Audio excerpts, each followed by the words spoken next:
Ici à FoLife.tv, nous sommes à la frontière du Liban. Nous ne pourrons pas être plus près de ce qui se passe actuellement. Et M. Bernard-Henri Lévy est en première ligne avec l'équipe d'InfoLive. M. Bernard-Henri Lévy, dès qu'il se passe un grand drame, une grande guerre dans le monde, vous êtes en première ligne.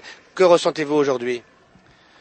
Écoutez, je ressens beaucoup de tristesse chaque fois que les hommes se battent. Moi, je suis quelqu'un de pacifique. Je n'aime pas la guerre. Je la connais bien et je la déteste. Elle me fait très peur. Et en même temps, j'ai le sentiment qu'Israël mène une guerre juste et inévitable. Je crois qu'il était impossible face à l'existence du Hezbollah, à sa puissance croissante, aux arsenaux qu'il a accumulés là, de l'autre côté des collines.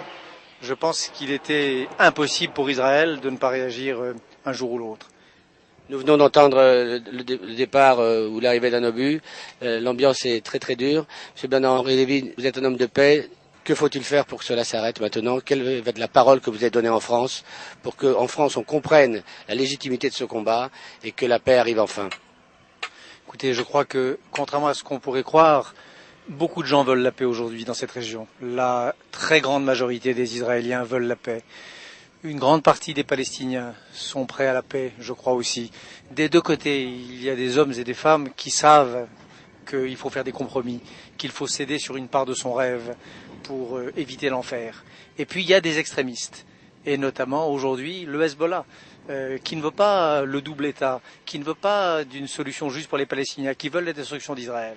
Et tant que le Hezbollah n'aura pas changé, tant que le Hamas sera ce qu'il est, hélas, la paix sera hors d'atteinte. Voilà, c'est ça malheureusement. Alors on n'a jamais été si près de la paix et si loin. Si près, parce qu'encore une fois, très nombreux sont ceux, même dans les pays arabes non palestiniens, l'opinion éclairée, un grand nombre de dirigeants. Voyez la modération avec laquelle ils réagissent à ce conflit.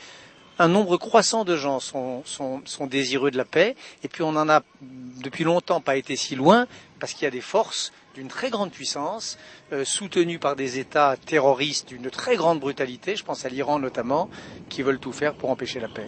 Voilà, et moi je suis là aujourd'hui, en effet, en première ligne, comme je l'ai été si souvent dans ma vie pour cela. Permettez-moi de vous féliciter pour votre courage. Je vous laisse retourner un peu à l'abri et puis on compte sur vous pour que l'image de la justesse du conflit qu'actuellement affronte Israël soit portée un peu dans tout le monde européen. Merci Bernard.